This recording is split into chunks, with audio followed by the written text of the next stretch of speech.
sure. What else did we put on our shopping list? Oh, what a mouth-watering smell. Paimon would know the aroma of biryani anywhere. Let's go get some.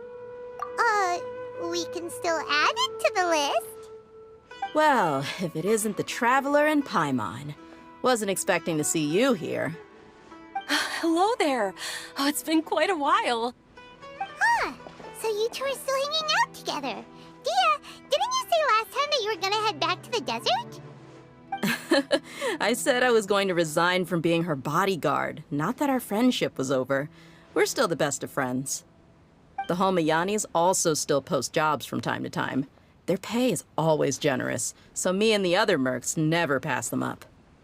I told Dehya to just stay at our place when she took one of those jobs a few days ago. My parents were delighted. They even said that it always felt like we were missing someone whenever Dehya wasn't around. That sounds like something they would say, all right. They're always so welcoming. Anyway, the job is already taken care of, so I was gonna head back to the brigade as soon as I finished a little shopping. But the master kept insisting, and I ended up staying for another day. You can stay for as many days as you want, Dehya. Father hasn't even gotten around to treating you to his best dishes yet. You know I'm not the kind of person to stay put in one place like that, my lady. Don't worry, though. There'll always be next time. But she said they'll treat you to the best dishes! Paimon can't believe you can still refuse that! But wait. Didn't you say last time that you would take me on a trip to the desert? Why don't you just take me with you today, when you leave? There are so many places I still haven't visited yet. I'm sorry, my lady, but no can do. There's still a few things I need to take care of back at the brigade. Besides, the desert hasn't exactly been the most peaceful place lately. Oh, come on. Not this again. That's also what you said last time and the time before that. I know, I'm sorry. Just give me some more time, and I promise I'll plan the best trip ever for you. All right, fine. To be perfectly honest, it's not that I wanted to go, it's more like I feel like something is off about you lately. Ever since you first set foot on the estate a few days ago, you've been acting anxious and even paranoid. Have you been delaying our trip because you've run into some kind of trouble? Nah, are you kidding? You're worrying too much. Would you swear on that? Friends shouldn't lie to each other, you know. I wouldn't pry any further if you're willing to swear on what you just said. But if something really is bothering you, then just tell me. You know I'll help you however I can. Oh, looks like Junior's was onto something. You're too perceptive, my lady. Seems I can't hide anything from you. I just thought that nothing good could come out of telling you about the messy happenings of mercenaries. Knowing too much only leads to more trouble. Mercenary life is a dog-eat-dog world where Mora reigns supreme. Everything operates on a completely different set of rules. That doesn't change anything about what I just said, though. We're still friends, and I can only support you if I understand what's bothering you. My lady, you're not gonna stop until you drag it out of me, are ya? All right, I'll share what I know. Let's go somewhere else first. This isn't exactly the best place for a discussion. Okay, let's talk here. Just try not to draw any extra attention. As you may already know, the Eremites have both a lot of mercenaries and a complex organizational structure. Many mercs are no different than me, just going around looking for jobs to earn some mora. My brigade is called the Blazing Beasts. We're not a large group, but every member is loyal and brave. However, not all Eremite brigades are like mine. Some are willing to cross all kinds of lines for the sake of mora. The most notorious is a faction known as Deshret's Relics. Deshret's Relics? Judging from the name, they must really look up to... Yep, you got it. I've heard that you've already crossed paths with Ain al-Akmar. They're one of the groups under the Relic's banner. Oh, you mean the group that tried to sell us the Divine Knowledge Capsule. Yeah, they weren't friendly at all. Deshret's relics is composed of many smaller brigades like Ain al-Ahmar. The relic's headquarters issues orders to all brigades under his control. On any other day, I would want nothing to do with them. Unfortunately, though, the brigade that's stirring up trouble now is none other than Dakan al-Ahmar. Dakan? I think it means beard or something. Believe me, it's a really stupid name. I found it insufferable for years. Anyway, the real issue is that Dakan al-Ahmar is led by my father, Kusela. Say what now? I think I'm starting to understand your anxiety now. But what did they do? I won't go into details, my lady, but they've been involved in a lot of violent incidents. We're talking hundreds. Hundreds? Yep. The scenes tend to be quite gruesome, too. They strip the victims of all their valuables before murdering them. Not only have they targeted merchant caravans and ordinary citizens, but other mercenary brigades as well. That's beyond terrible. They won't even spare their own kind. I don't know how Deshret's relic sees it. All I do know is that Dakan al-Ahmar has become more and more aggressive over the last few years. If I don't do something about them, then even my brigade or the people of Aru village could become their next target. I just wish I knew what's driven him to do this. Yeah. How can your father do such terrible things? I don't know. People change. He's always been pretty pathetic. But at least in the past, there were still a few lines that he wouldn't cross. That's setting the bar pretty low. I mean, if he was even remotely decent, then why would I have to leave the brigade and cut all ties with him? He was loud and foolish, with no real sense of purpose. Instead of doing anything useful, he spent most of his time drinking and chasing after women. Of course, the other brigade members were just like him. Their ruckus would go on night after night. Sounds like a nightmare. What about your mother? Did she ever step in to stop them? Unfortunately, I never knew my mother. I'm sorry, Dehya. I didn't know. It's all right, my lady. That's pretty common in mercenary circles. Didn't I mention that my father was chasing after women? I was the result of one of those encounters with some random person. He told me that he wasn't sure who my mother was. And in any case, she never came to see me. He'd say, "You'll be fine as long as you remember to stick with Dad." But even then, he left most of the parenting to the brigade. The one thing I do remember is that he used to tell me stories. But the problem was that he had terrible taste. He only knew a few stories, and even those tended to be pretty stale. They were tales of desert warriors defeating dragons in the forest, or stories of mercenaries rescuing princesses from rebel armies. Sounds like your typical fairy tales. More or less, yeah. They were interesting maybe the first or second time around, but after about 20 repeats, they started to get a little dull. He seemed to think those stories were the best things ever, though. He was so into them that he'd call the whole brigade over and make them perform the whole thing as a play. Even the toys he gave me would all be story props. I'd get helmets, shields, and toy swords. It was only much later when I realized that the shows were more for him than they ever were for me. What an interesting guy.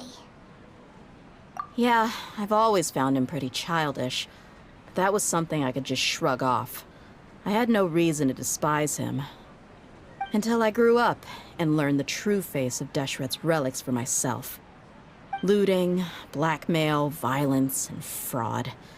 They not only accepted such heinous acts, they would even openly boast about them. No one in the brigade was any kind of hero. Instead, my father and his cronies were more like the bad guys that needed to be taken down. Did they really think that as long as they didn't do any of that stuff right in front of me, I would never know? I think I can understand your feelings. The difference between perception and reality must have hit hard. Yeah, but Don't worry, my lady. It's all water under the bridge to me now. I had a huge argument with my father and left that place behind for good. I'm not investigating them due to any bitter feelings I still have towards my father. I just want to protect those that are close to me. Yeah, I told the boys to gather as much information as they could. Most of the reports concern violent incidents, but there's also some talk of smuggling. I see. But isn't this investigation incredibly dangerous? It is, but every mercenary lives life on the edge. It's a lifestyle that I enjoy. That may be true, but it'll be impossible for those who care about you not to worry. Well, now you get why I didn't want to share any of this with you. What should we do? They both have valid concerns. Huh? But there's no need for you to get caught up in this mess, too. Well, she's super tough, so if she went into the desert with you, then Paimon bets the problem will be solved in no time. I'm inclined to agree. I'd feel a lot more at ease if you took her along to help. I'll wait for news from you in the city until then. Please, stay safe. I'm honored that you care so much for me, my lady. All right, then let's get moving. Our first stop will be Caravan Rebot, where we can catch up a bit with my fellow mercs.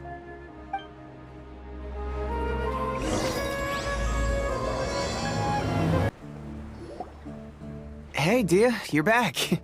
Are these two friends of yours? Likewise. There's no need to be so formal with us.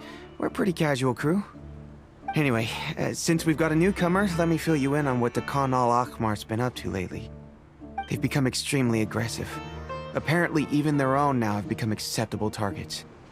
They even attack other relics brigades, just the same as any other mercenary brigade. Even the most ferocious beasts still protect their own. And it sounds like they've thrown that straight to the wind. That's right. Once they've collected enough loot off the other mercenaries, they sell it off to a different brigade, or turn to merchants on the black market. A portion of their profits is immediately exchanged for more food and weaponry to be used in their next violent operation. That's terrible! Yeah, and it really makes you wonder why they're so desperate for Mora. A few days ago, Isham and I trailed them for a while, and even disguised ourselves as merchants to conduct trade with them.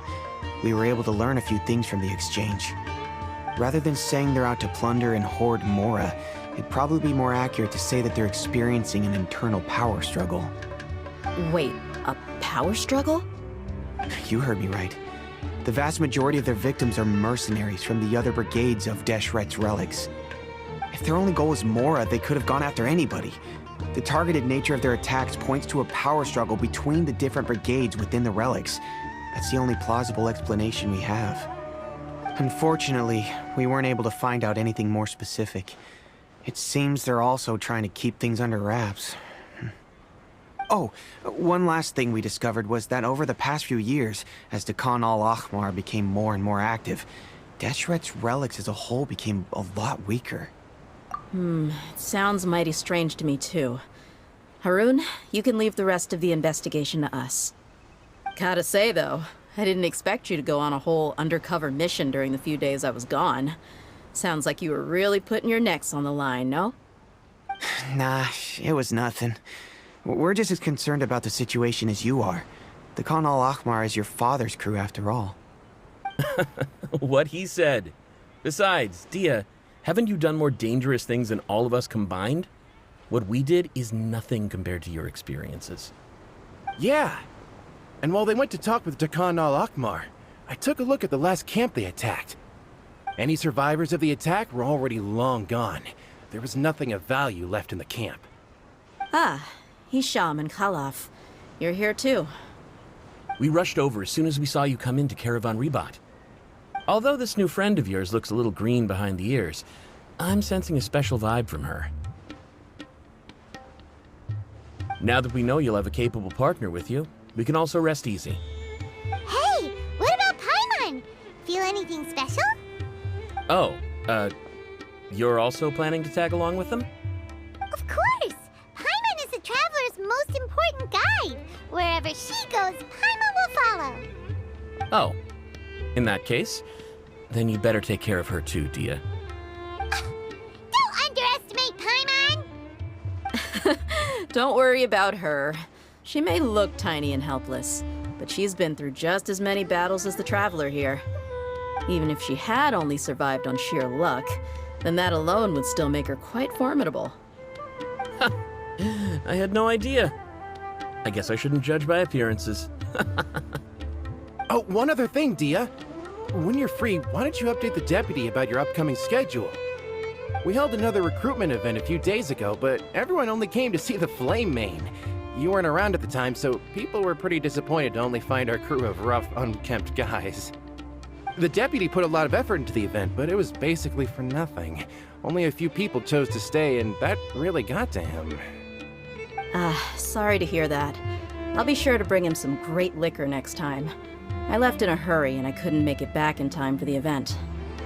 Gotta admit, I can understand their disappointment, though. You're our brigade's main selling point, after all.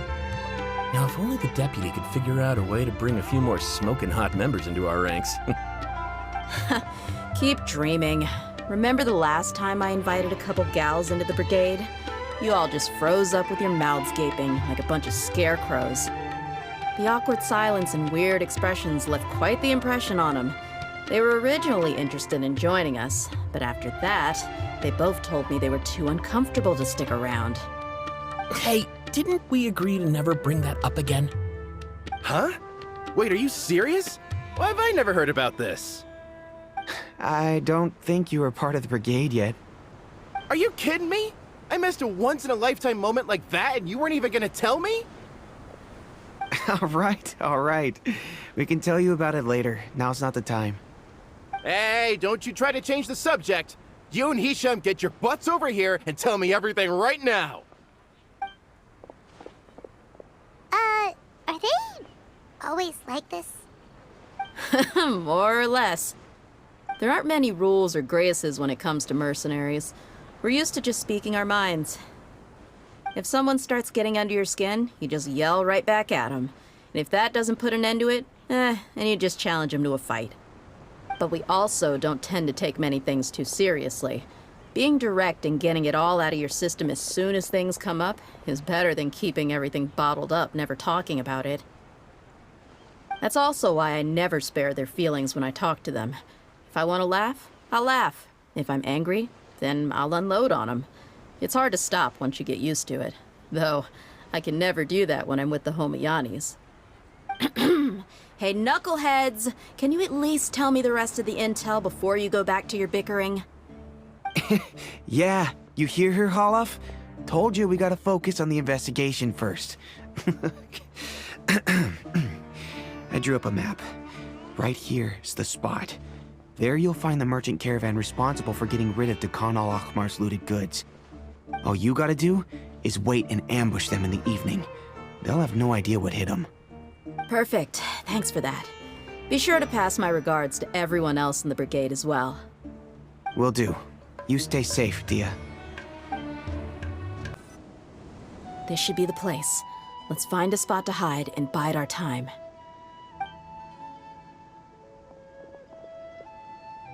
It's gonna come down to a fight one way or another, so let's all be careful. No need to worry. She knows her way around a fight. I'm not worried about that. What I meant is that we probably shouldn't go too hard on the enemy.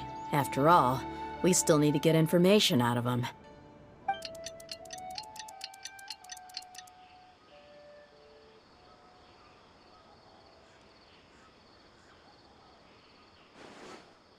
Here they come. You ready?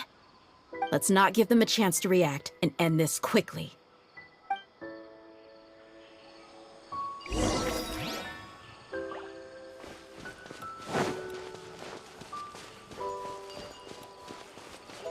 That's close enough. Look alive! Lucky today. Take that! Where do you think you're going to take You want this one? Of the jungle. Be still.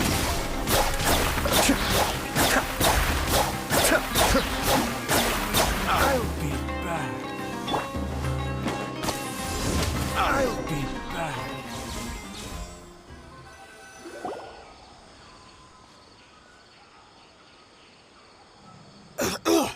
Huh? You're the Flame Mane. Good. That saves me an introduction. All right, time for a little talk. Are you buddies with Dakana Lakmar now? Tell me, what are they after? You know the code of being a mercenary just like everyone else. The first rule is to never divulge key information about our employer. What makes you think I'd talk? That might have worked on an amateur, but I know you're just looking to protect your reputation. Think about it, though. What's your reputation worth if you won't have the other tools you need to succeed in this line of work?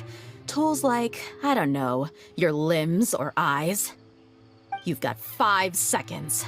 You might want to think twice about how much your employer's information is worth to you. Whoa! I'm not joking around. We can do this the easy way or the painful way. 2 seconds! I'll save you the trouble.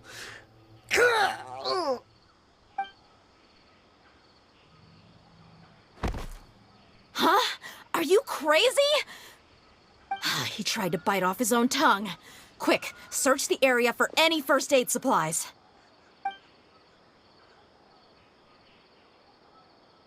I definitely didn't expect him to go that far. Thankfully, the wound wasn't too deep, and he just passed out from the pain. But why would he be so extreme? I just wanted to test his mettle. You can get a lot of mercenaries to talk just by threatening them. I didn't expect him to be willing to go through so much pain just to deny us some intel. Well, he's out cold for now. We could wait for him to wake up, but maybe it's not a good idea to interrogate him any further. What should we do? Yeah, don't worry about it. It'll be a waste of time to interrogate him again after that. He might just hurt himself again if we start asking. There are lots of goods around here. Let's search the area. Maybe we'll be able to find something. I'm really sorry. We found a piece of paper with a bunch of names on it. Maybe it's a record of something. Let me take a look. If this really is a merchant caravan, they should have a record of their transactions. Yep. I see an entry for Dakana Lakmar right here. Kusela, Idrisi, Bashar, and Takriti.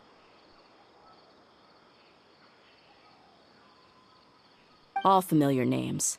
Dakana Lakmar has been trading for a hefty supply of food, weapons, and medicine. It seems that in the past, they used to receive some canned knowledge as well. This caravan is just one link in their logistics chain. Once in the rainforest, the caravan will exchange the looted goods for mora, and the funds will then be passed to a specific person. That person will then pack the caravan full of necessary goods, which will then be brought right back to Dakana Lakmar. Wait, why is there no mora value recorded for the final transaction? No value? Yeah, every transaction before the last one was marked with an exact amount of mora, but the final one, where they paid for everything to be brought back to the desert, was simply marked as delivered. Perhaps.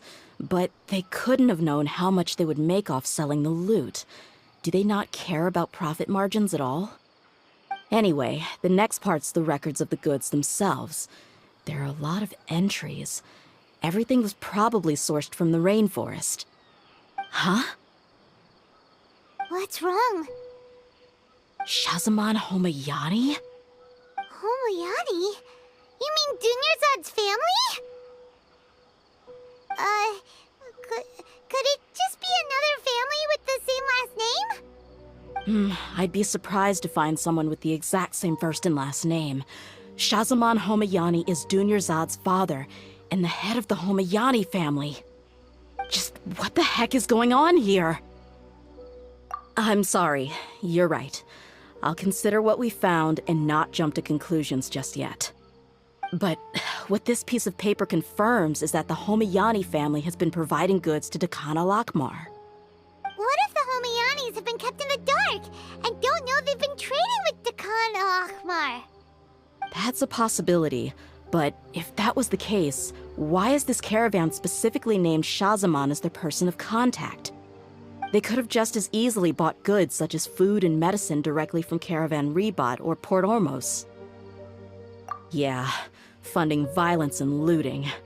The brigade gets the goods, and he is paid the proceeds from the sale of the loot. But why would he do something like this? It's not like the Homianis are in need of money. I honestly have no idea. I've been to their estate many times, and I've never noticed anything suspicious. The only potentially large expenditure I could think of would be the treatment costs for Dunyarzad's Elazar. Maybe they borrowed a lot of Mora in the past? But that's still just a speculation. I don't think the Master would stoop so low to make Mora. You're probably right. I know my lady's personality, and she wouldn't deliberately keep something like this from us. But what should we do now? All we found is just another mystery.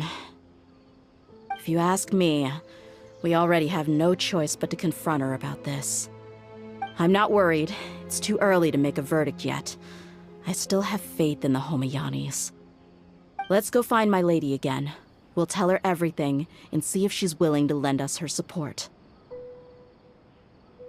If we're lucky, we can not only figure out the mystery of this paper, but also follow the trail of breadcrumbs to the people responsible at Dakan al-Ahmar. Dehya, are you sure this is the best decision? What if instead of getting the help we need, we just end up revealing everything we've discovered to the enemy?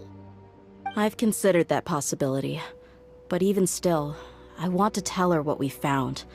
I think I owe her that much. True friendship is built on trust. She showed genuine concern for me when we first brought up the topic. I can't repay her kindness with doubt and suspicion. That's not how I deal with people. You're right. Paimon wants to trust Dunyarzad too. Yeah. Let's pay another visit to Sumeru City. We're back, my lady. Oh, you're back a lot sooner than I expected. You mustn't have run into any trouble then. Well, how did it go? What did you come up with? Actually, we are still investigating. It's just that we've discovered something strange. I see. The clues you found have led you back here, in the city? Something like that. Yeah. You all look a little dispirited. Whatever you found must not have been very encouraging after all. Why don't you discuss it with me? Maybe I'll be able to say something to cheer you up? It's okay, my lady.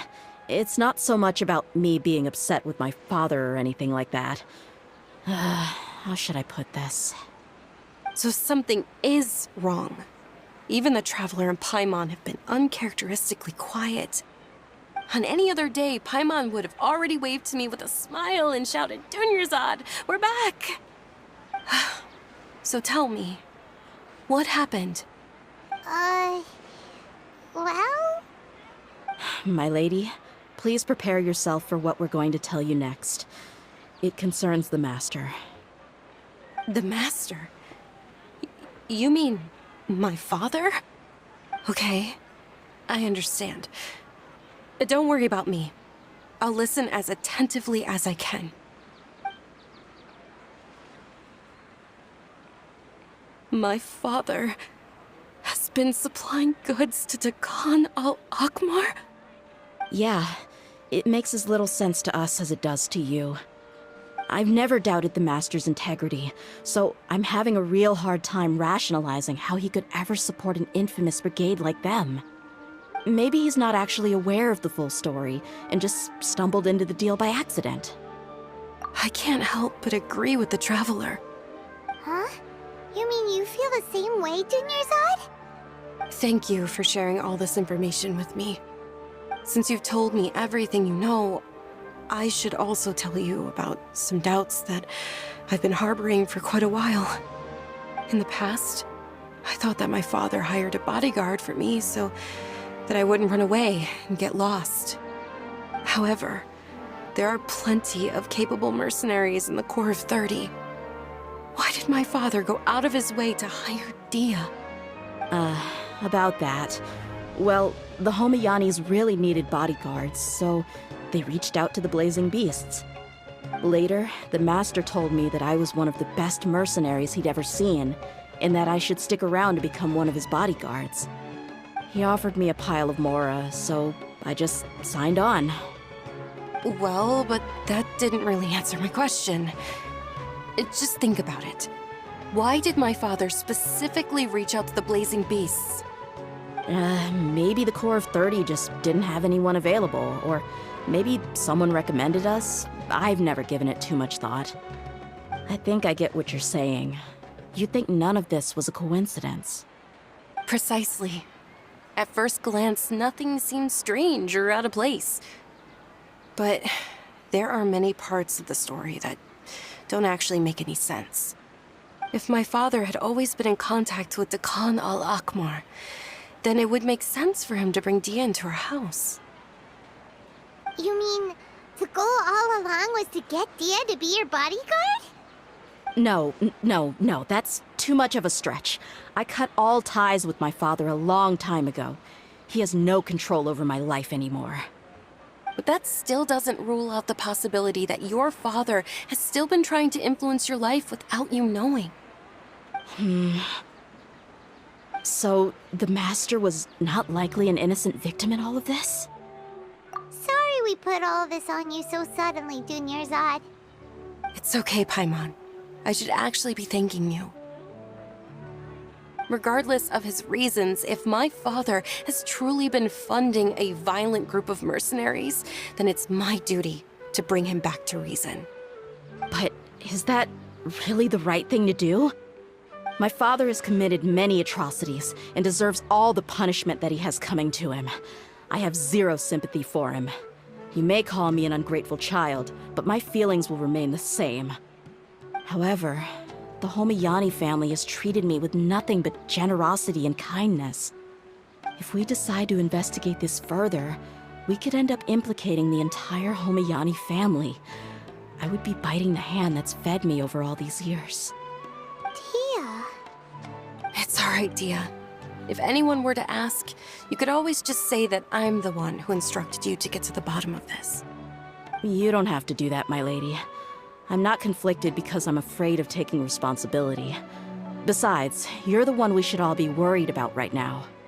Hey! It's still too early to give up hope! What was that thing about friendship again? Right, yeah, trust! You said that yourself, Dehya! Besides, there's no point on getting all riled up before we've confirmed all the facts! Thank you, everyone. That makes a lot of sense. I guess I should always remember the trust that I've placed in people. In which case, my lady, could you ask the Master to come out and have a chat with us? Sure thing. I also hope he'll be able to give us a logical explanation. Let's meet at the usual place then. Usual place? Ah, right! Thank you for coming, sir. Please allow me to introduce these two. This is the Traveler, and next to her is her travel companion, Paimon. Ah, yes, my daughter has mentioned them from time to time. It's a privilege to finally meet them in person. But we may skip all the pleasantries for now. What is the important matter you wish to discuss with me today? Well, we wanted to bring this transaction record to your attention. There's something on this record that we're all pretty curious about.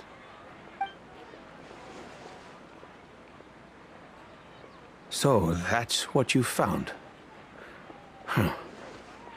Seems like I can't keep everything from you much longer.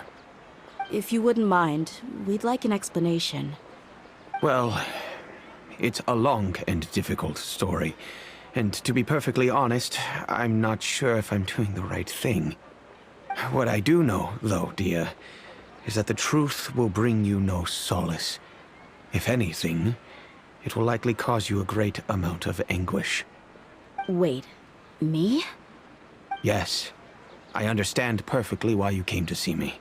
And I am touched by your collective commitment to do the right thing. But knowledge always comes at a price. And sometimes, as they say, ignorance is bliss. Your father, Kusela, and I both believed that. Of course, you have the right to seek and learn the truth, but I must warn you. The facts of this matter may reduce everything you've built for yourself into sand, blowing in the wind.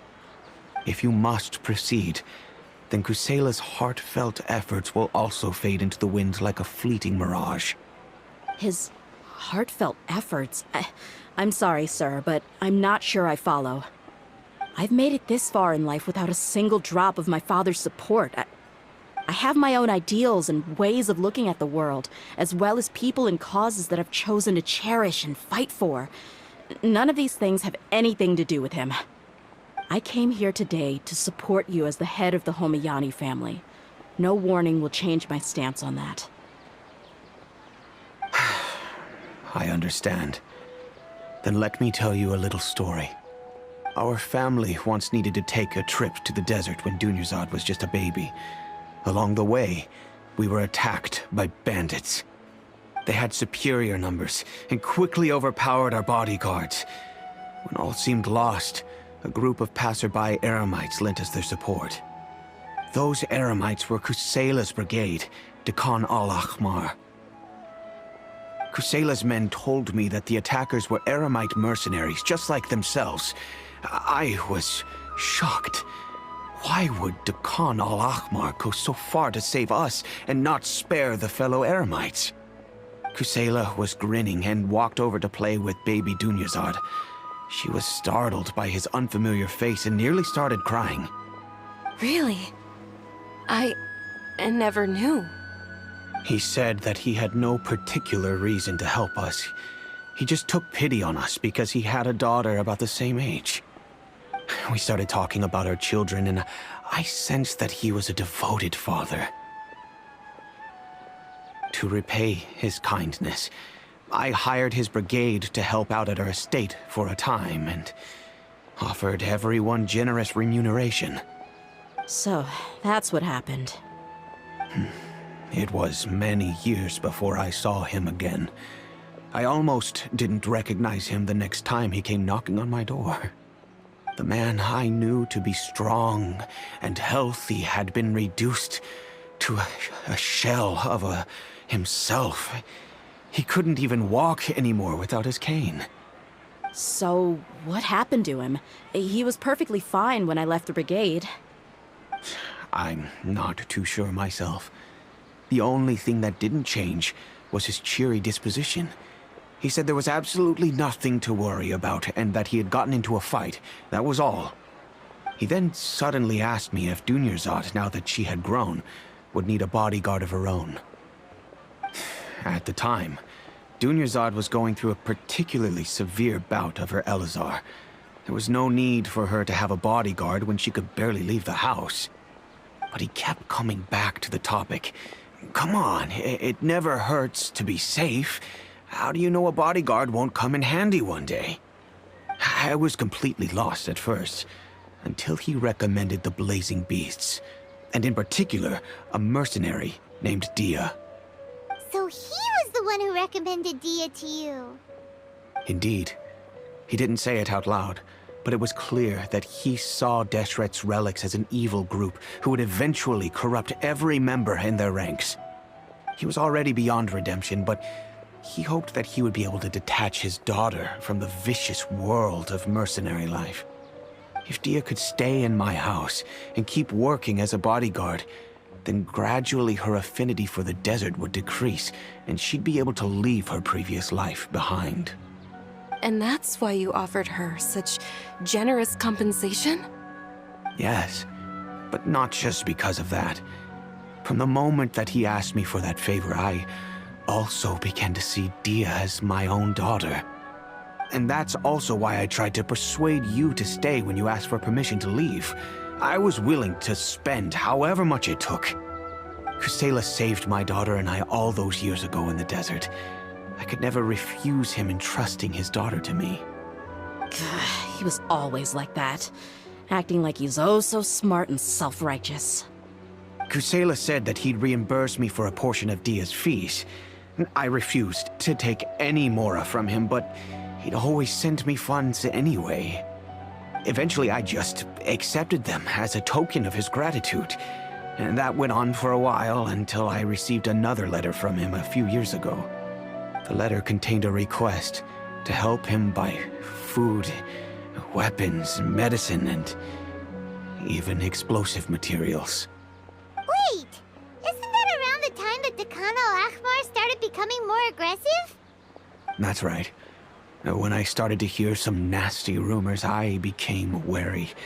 I wanted to meet him face to face to discuss things. But by then, he was no longer receptive to my requests to talk. If I had to guess, it's probably because he doesn't want to put Dehya at risk. That thought occurred to me as well. I figured that he probably came to me for help because he had nobody else to turn to. After some deliberation, I decided to send him some food and medicine.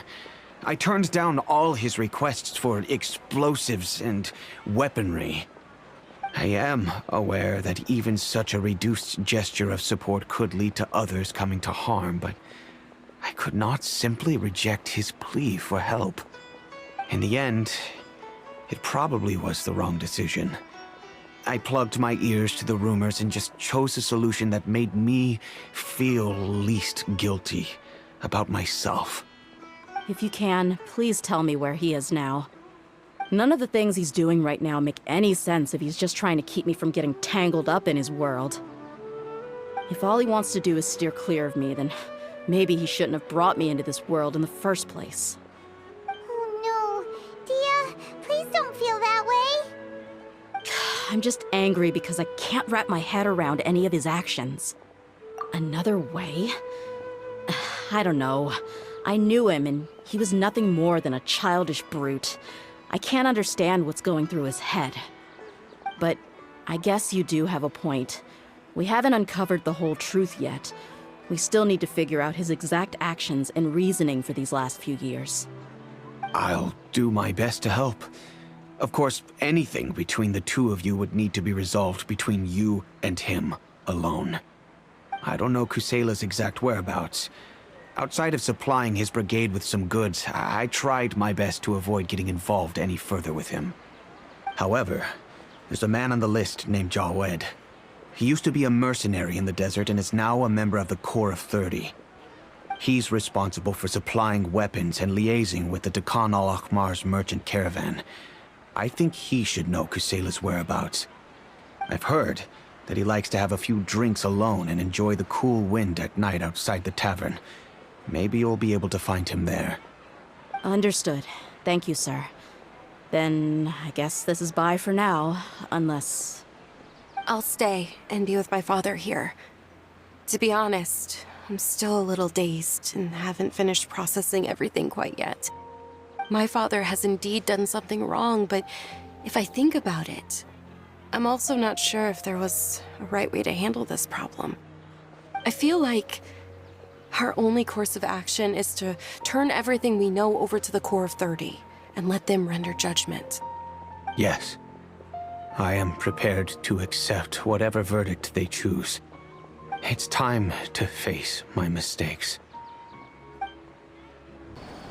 Huh? Who are you guys? I know what you've been up to. Smuggling weapons to violent brigades in the desert while working for the Corps. Pretty bold, if you ask me. Shh. Keep your voice down. How do you know all that? Come with me. We should take this elsewhere. I'll be happy to talk things over once we're somewhere private.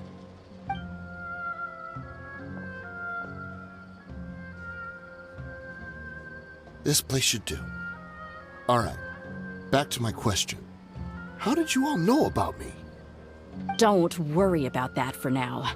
You know what kind of punishment you'll face once we report you to the Corps, I assume. Wait. There's no need to jump the gun. Let's talk this out. What are your terms?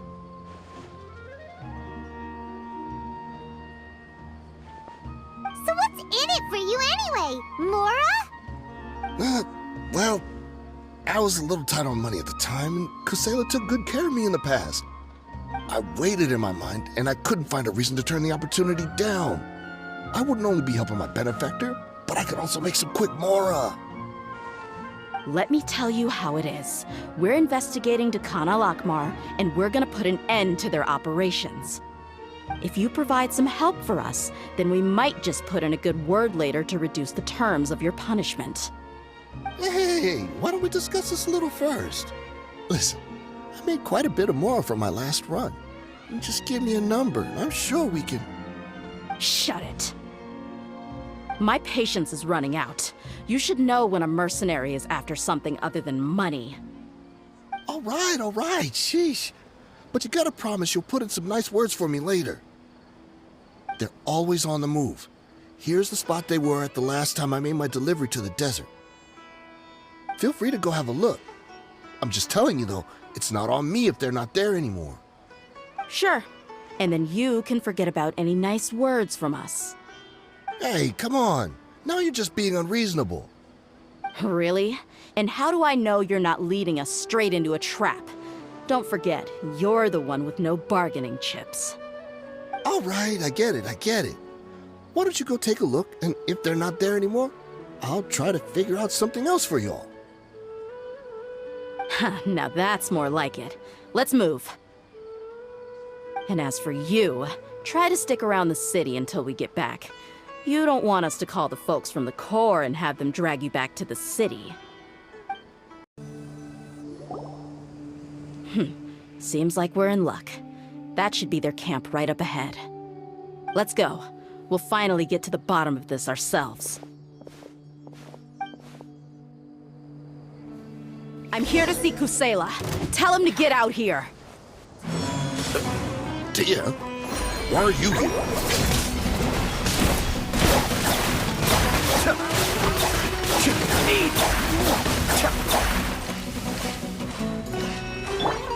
Hi!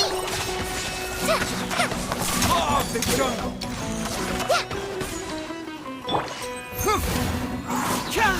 Haven't you all done enough?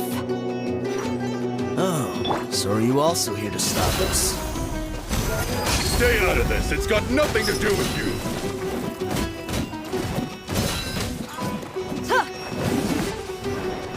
Keep moving!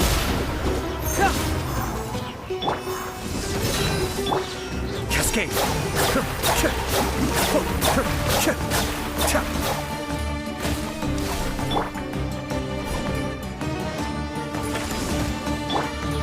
Look alive! Ha!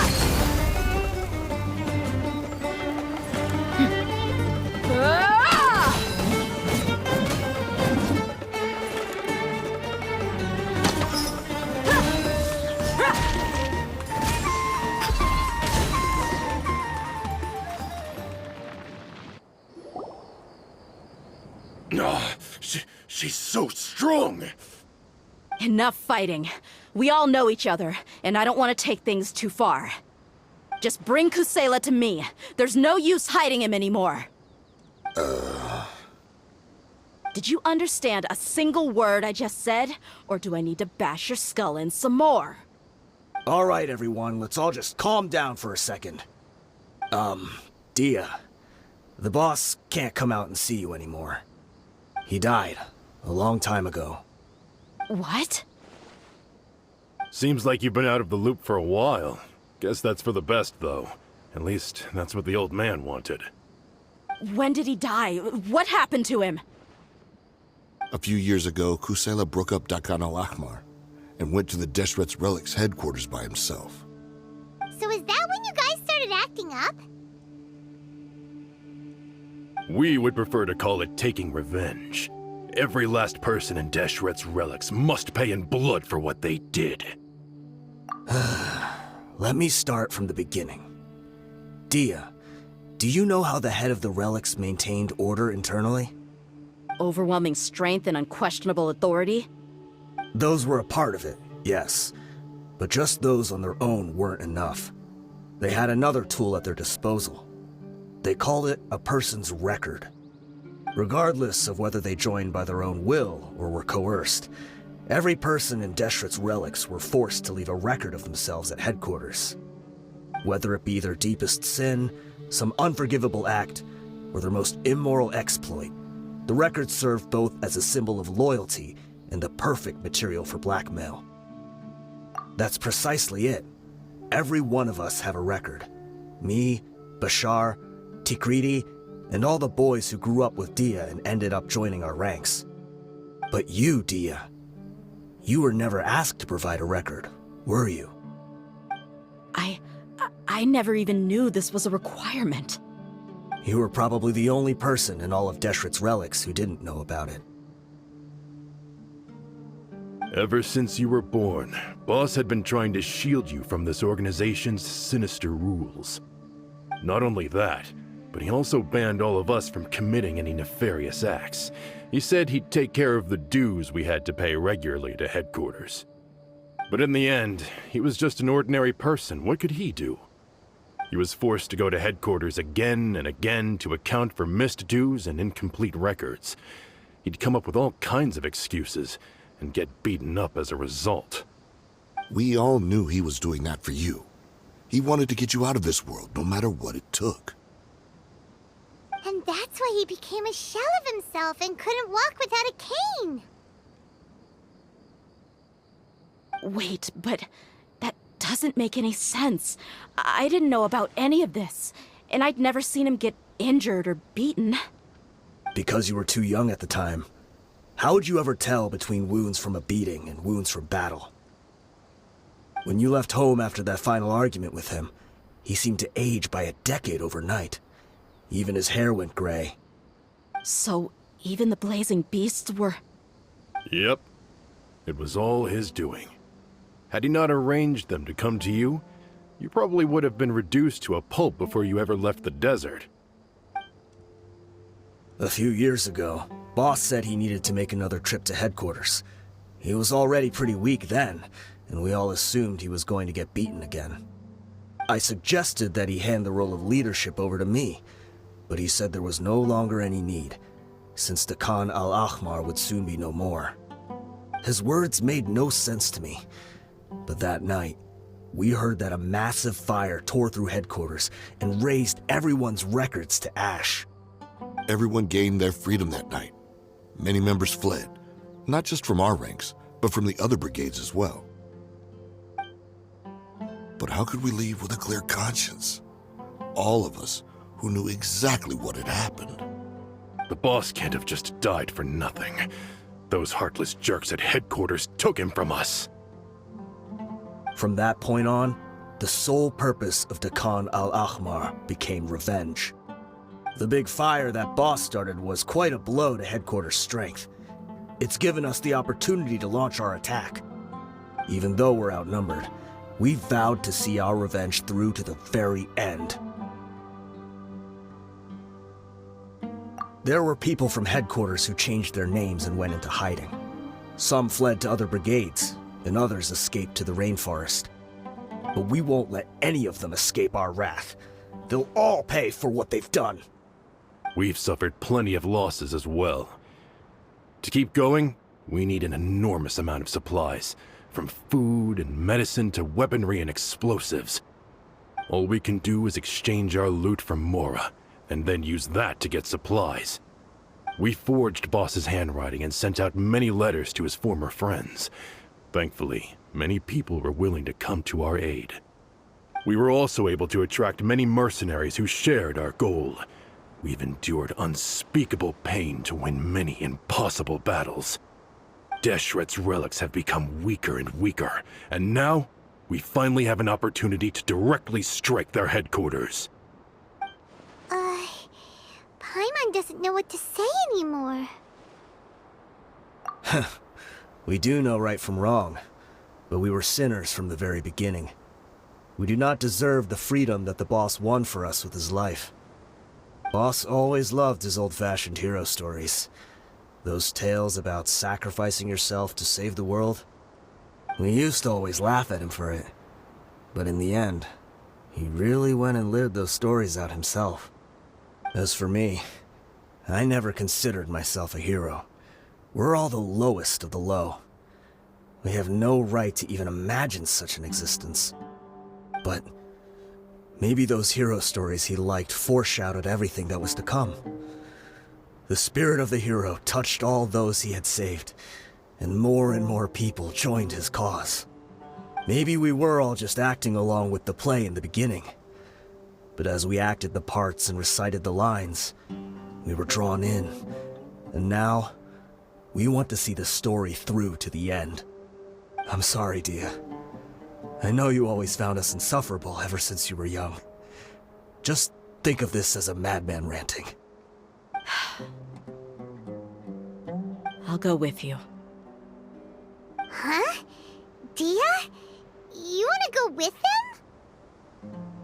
I grew up with these guys, and I know they're not bad people. It's just that some situations get so bad that it's difficult to tell good from evil. All I know is that Deshret's relics must be destroyed. Furthermore, I want to go see the place for myself. I want to know if my father is still there. I know you don't want to get involved in this, so there's no need for you to tag along. I can do this on my own. Yeah, Paimon feels like we'd only regret it if we don't see this through to the end. Thank you. We'll be a lot stronger together with you. I bet Boss would lose his mind if he ever knew you'd join us at the very last moment like this. Considering all the losses and injuries we sustained, we can't afford to turn down someone as powerful as you. He can think whatever he wants. But the fact is, I owe him this much. Wow. Paimon didn't expect it to look like this on the inside. They should all be holed up in here. Don't know how many people they've got left, though. Who cares? We'll round up all of them. Still, we should be careful. Even if they've only got one shot left, it could still take us out. Yeah, we'll know what they're really capable of once we've landed some hits on them. Deshret's relics may have been a force to be reckoned with before, but their name means nothing now. Yeah, they don't stand a chance with you here. I'll take the lead. I've been here once before.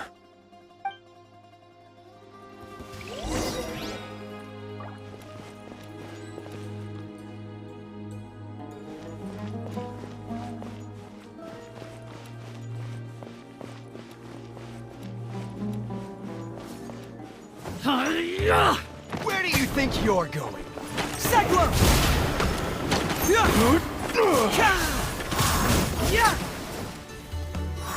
Try this on for size. I'll be back. Let's get it on! Here! I'll take my cascade.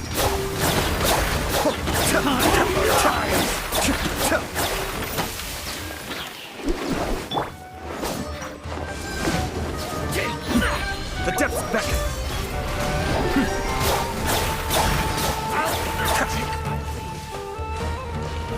To ashes! Can't fool me!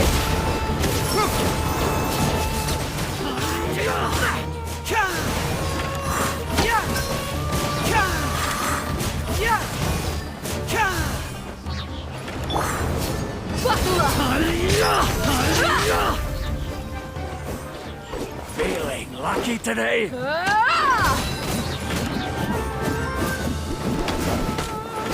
Confess! Truth hurts! Try to keep up! Fallen Amber, help! Go! You're dead meat! You want this one? Let's get it on! Hi!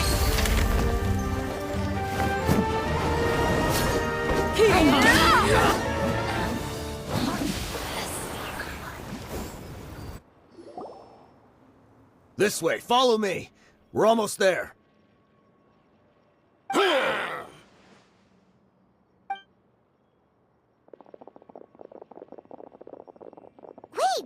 They went charging ahead without checking for any traps! You guys okay? It seems like we just got trapped in here. Don't think we triggered anything else. Watch out, the enemy's coming from ahead! Well, now that things have come to this, seems we'll have to fight our way through. Don't worry about us. We knew something like this could happen. Go and take a look around. There could still be another way through. Let's go! We can't let the boss down! Let's check if there's another way! The sooner we can make it through to help them, the better. Let's see. I think I see a way through over there, but it's being blocked by something. Let's try our luck with that mechanism. Okay, let's go!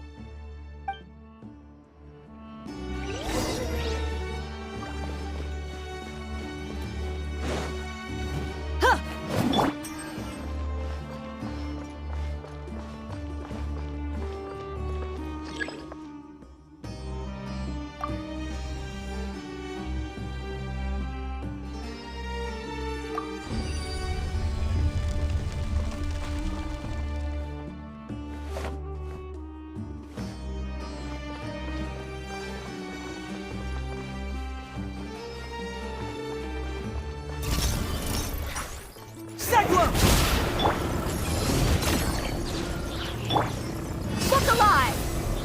Ha!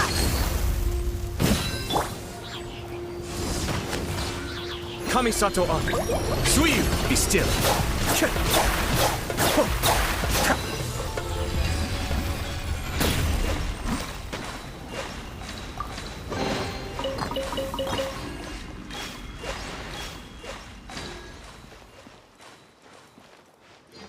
Another mechanism like the one before, but this one's being blocked off in the middle.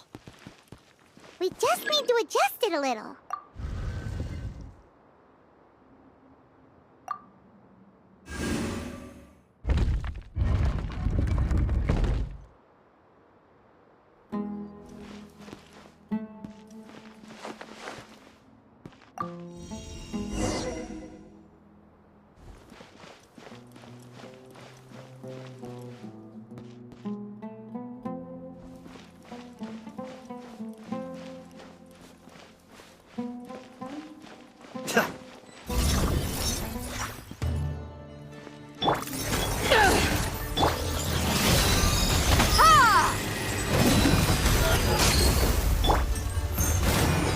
Eyes on me! Cascade!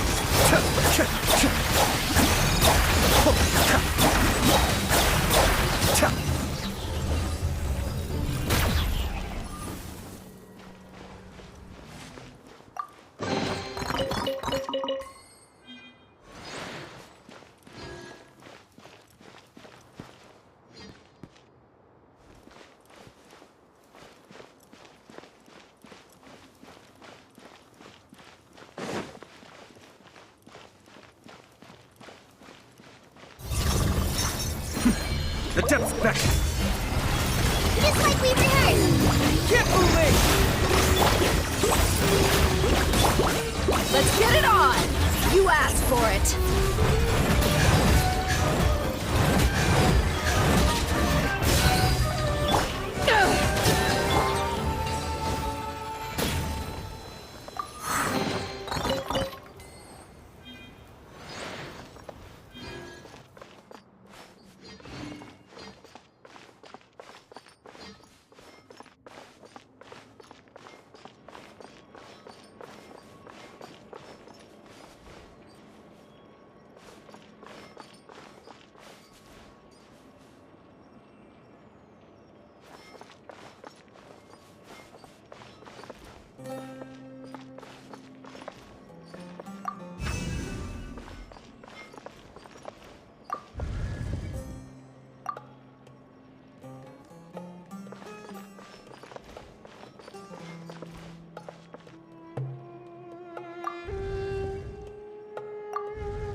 I wasn't expecting anyone to make it through from the other side. But as a desert dweller, I suppose we should be used to our folks defying all expectations. Don't waste your breath. You have nowhere to run. Run? Had I wanted to run, I would have fled 1,000 times already. I witnessed the golden age of Deshret's relics. Even if I could leave this place behind, all that awaits me now are endless days of humiliation and ruin. Even now, my brothers and I still believe in one thing. The greatest should never live to remember their fall. So you want to go out in a blaze of glory. Let us draw our weapons! We will show them the true power King Deshret bestowed upon his followers. They are but two, while we hold within ourselves the entirety of the relic's glory. Wave 1, charge! Eliminate them! Be still.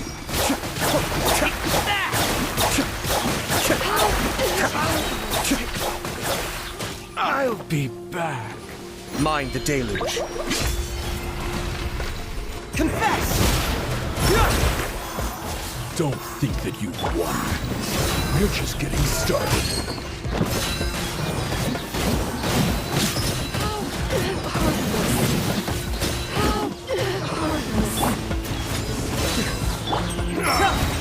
Get moving! How? King Deshret will not abandon any one of his followers.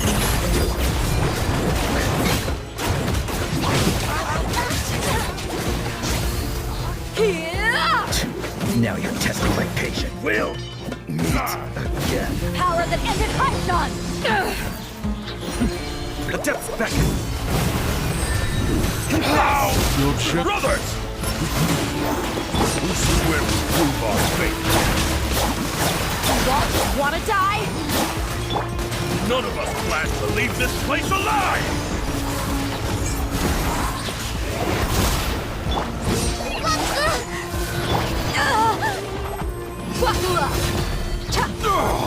The golden slumber.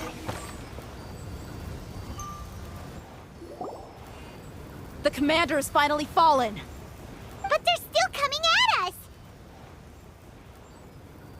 This place is like a gladiator's ring. They just keep coming no matter how many we beat! Yes, keep fighting! There's no need to fear, and no need to back down! This is our last stand! When the next wave comes, try to draw away their attacks. I'm going to see if I can take out that high platform.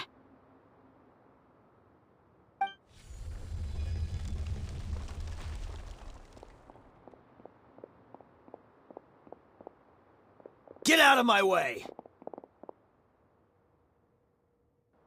Come and face me, Michel! So they've broken through the front as well. Apologies, Lord Michal. They fight like absolute madmen. No matter how much we throw at them, they just keep coming for more.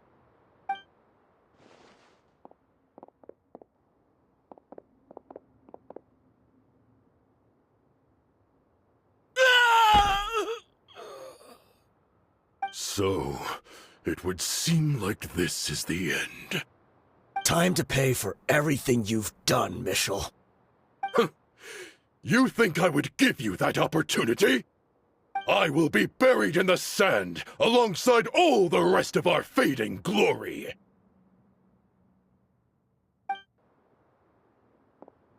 Hey, wait!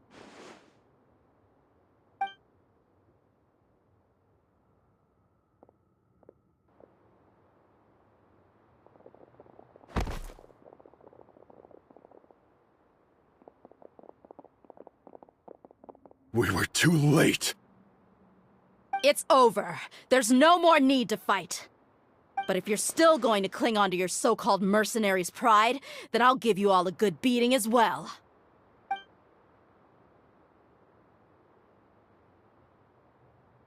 Hey, Dehya!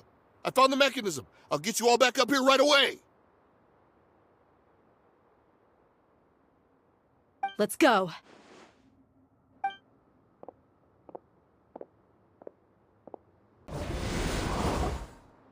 Who are you filthy rats? And why are you always pestering us? You call yourself a member of the infamous Deshret's relics and you still can't even tell who's made it all the way to your headquarters? Who knows what intent a bunch of rats may have? We try to catch a couple, and you all just show up on the other side instead. How are we supposed to figure out what you're after? Hey, have you ever heard of a man by the name of Kusela? Why would I know? It's not like I'm in charge or anything. This is your last chance to talk. Hey, I said I don't know anything. I'm just an average member here. I'm telling the truth. If you're here to find someone, why don't you look through the records yourselves? Who can remember every name and face with so many people coming in and out every day? The irony. His life became a light for so many, yet to others, it wasn't even worth remembering. Where's the records room? Answer me! It's right over there. All the files are in there. You can go through them as much as you want. It's not like any of them still matter anyway. I mean the old records room. The old records room? You mean the one that got burned down? Kusela. Ah, yeah, I remember him now. The guy who could hardly walk. Watch your mouth. That's our boss you're talking about. He was definitely faking it. We all let our guard down as soon as we saw him come hobbling in. But in the short time it supposedly took him to take a dump, he'd already gotten away and started a fire in the records room. He couldn't have possibly outrun us if he wasn't a fraud. And after that, Deshret's relics fell into complete disarray. Stop wasting our time. Every one of us here is perfectly aware of what he had done. Tell me, where is the old records room? It's just over there. Go see it for yourself if it means that much to you. There's nothing left in there but ashes. No human could ever survive that kind of inferno. Bashar, Tikriti, let's go. We'll leave the others here to guard these guys. Spare them no mercy if they try anything.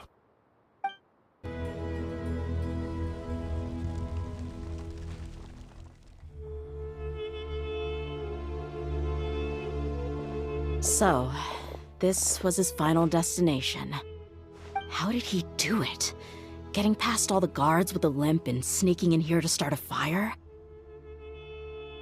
If he was nimble enough to do that, then he must have been able to get out of here after starting the fire, right? Dehya. I'm sorry. I know it's just wishful thinking. Let's look around. Maybe we can find something that's been left behind.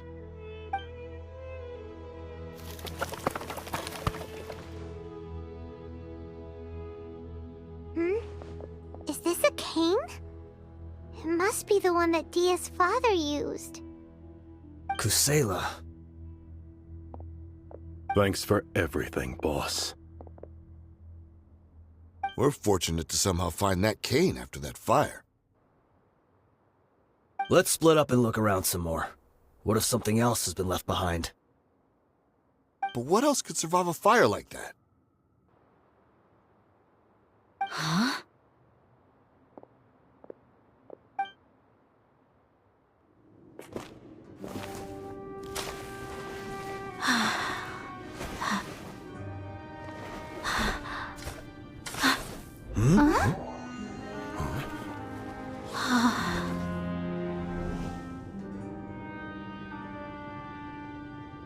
Thought so. Wait! Isn't that the toy sword you played with as a child?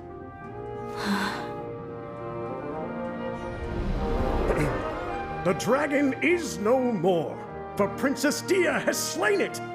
Its head now hangs above the city gates. Her bravery has brought eternal peace and prosperity to us all. Dehya, come on. This is the most important line. You can do it.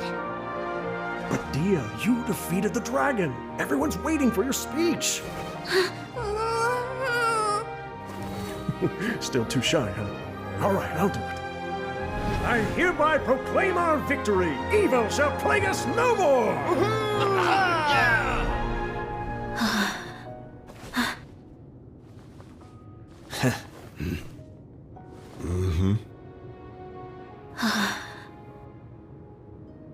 I hereby proclaim our victory.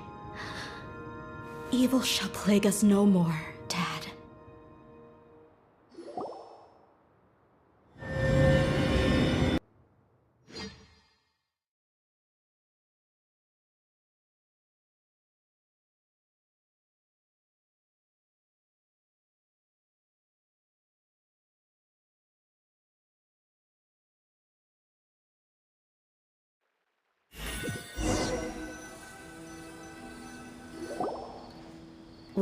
What's this?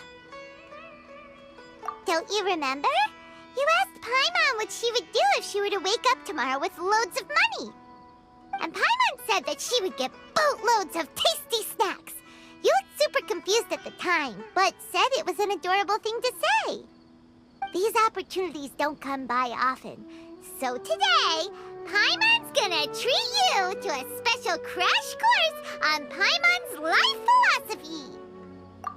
Hey, come on! Paimon's not that stingy. Anyway, the point is that you should eat to your heart's content. You'll feel better for sure once you've gotten something in your tummy. Dunyarzad will also be here shortly. She's already heard that we're back. Aw, thanks, you two. Honestly, this is very unlike me. I just had a lot on my mind on our way back, so I didn't know what to say. My chest was filled with all kinds of intense emotions. They just shook me even more than all the feelings we've shared during our previous adventures. But when everything came to an end, those emotions also vanished without a trace, and I was left feeling more empty than ever before. It was as if I'd lost the thing that was most important to me. Yeah, you're right. To many mercenaries, Mora is the most important thing in the world. But perhaps to us, it's the most worthless thing of all. Idrisi and the others all used to say that they would quit if there was no Mora to be had. But when it came to avenging my father, there was no Mora to be made anywhere. My reality shattered when I found out that the father who always told me hero stories was in fact a bad guy. But look at me now. Am I any different? Despite all my promises about never forgiving him and never trying to understand him, I still went to such lengths to find out the truth, and nearly even shed tears for his sake. We're hypocrites, all of us. Yeah, you're right. It's just a pity that we often only recognize our true feelings after it's already too late. You're back! Are all of you all right? Ah, there she is. Yeah. Many people from the Corps of 30 came over, and I just wrapped up everything with my dad. All I can do now is wait for their verdict. Huh? Dehya, you're looking quite down again. Paimon will explain. A lot happened while we were gone.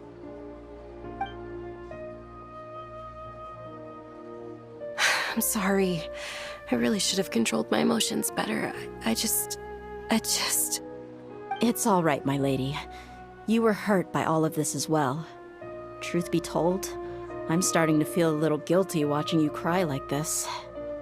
But Dehya, your pain must be even worse. You shouldn't need to comfort me. Hey, don't worry about me. If anything, this whole thing has finally shown me the difference between illusion and reality. My father probably thought that people could settle into new lives as long as they moved to a new environment. That thought has even crossed my mind a few times. It's like saying, what's wrong with adapting to a new life? However, there was always something deep within my mind that refused to accept it. This impulse brought me great turmoil, and even made me feel ashamed for turning my back on your father's kindness. But now that I consider it again, it all makes sense. The desert sands are a part of who I am, and I will never be able to lead a peaceful existence. I understand how you feel. That doesn't mean I won't be making any changes to my life, though. As an example, I'm now thinking about taking on some small odd jobs. It's just like Idrisi said. I also want to catch up to my father and become a character in his play. Even if the ending of the story may be childish and ridiculous, it won't really matter. Isn't that neat, though? Oh, you'll be a whole new kind of mercenary, one that's not out for Mora. Why don't we go for a change of scenery once we finish eating? What about stopping by the Grand Bazaar again? Right. You said you wanted to get a rug for your family. We'll come along too. I can't thank you enough for taking care of me this entire time.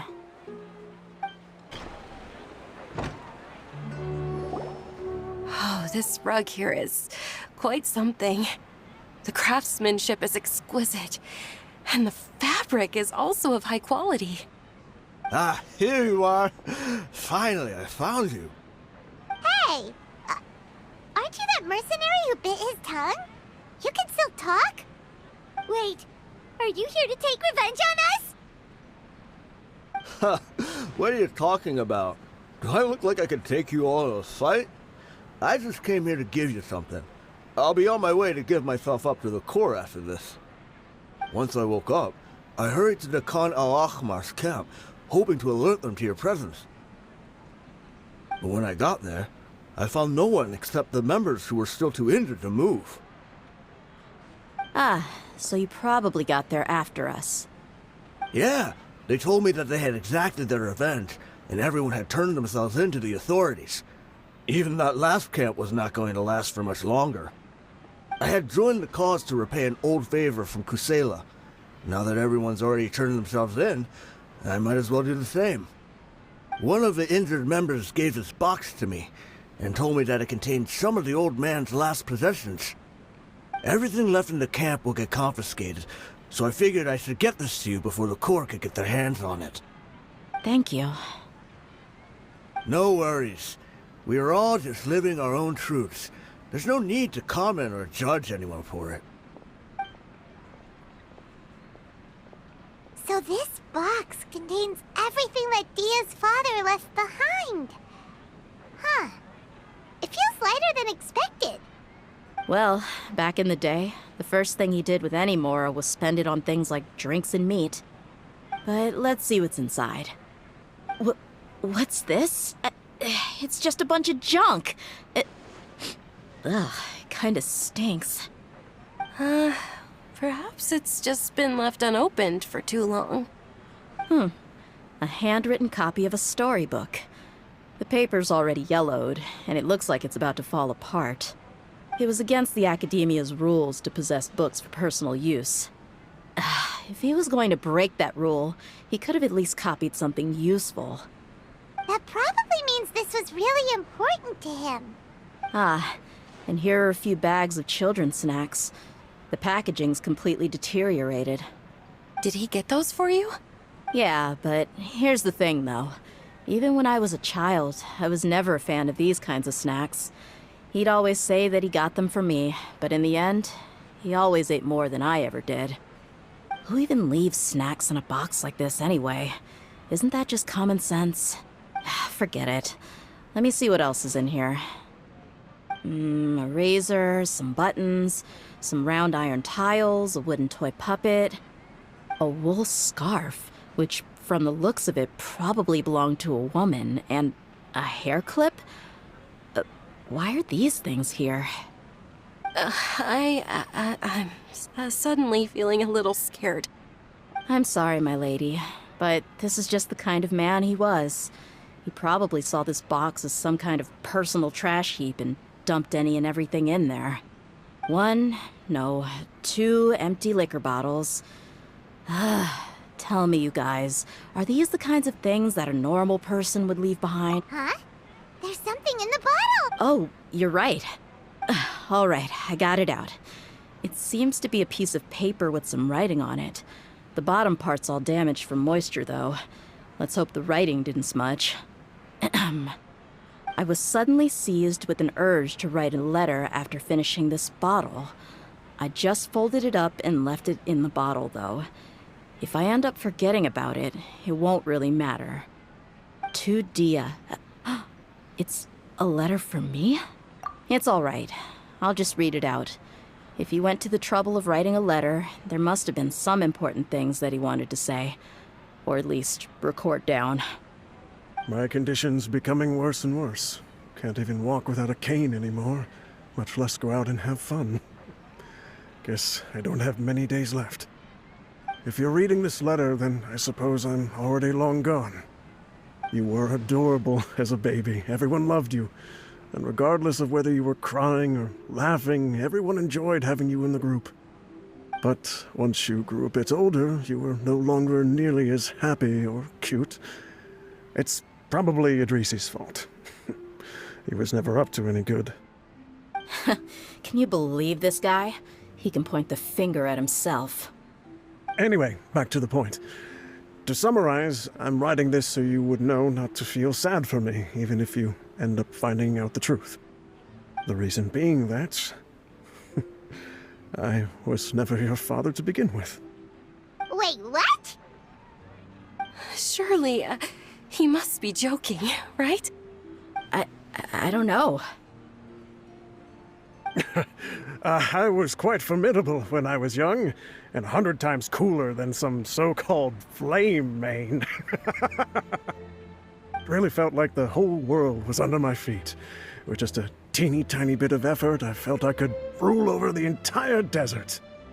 But as fate would have it, I went out into the desert for a drink one day, and discovered a baby in the sands. It was you. You were just lying there, small and helpless.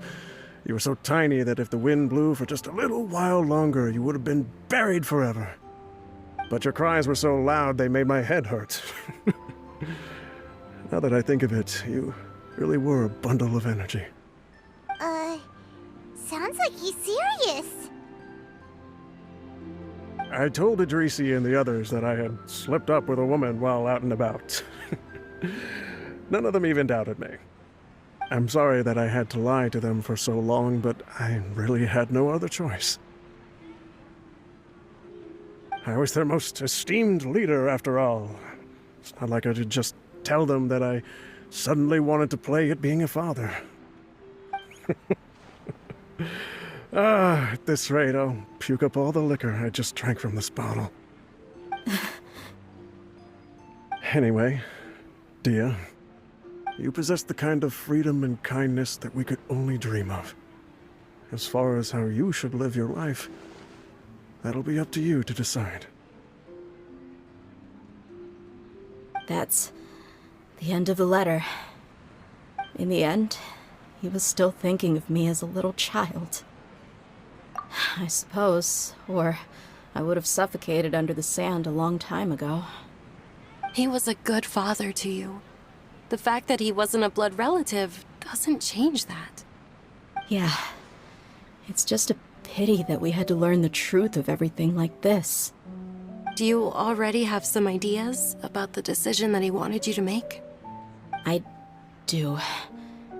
If he first found me alone in the sands, then I want to try my hand at finding the person who abandoned me. I just have one wish. To tell them a story. That there once existed a childish and foolish jerk with a heart of gold. And that only under his care was I able to grow and mature into the person I am today. If you end up finding any leads, can you share them with us? We go on adventures all the time. Maybe we'll be able to find some information for you. Sure, I appreciate it. I wasn't expecting you to be so enthusiastic. I'll help too. Thank you. All of you. Thank you so much. My life has certainly had its twists and turns, but I've always considered myself lucky. Because no matter where I've gone, I've always been surrounded by incredible kindness.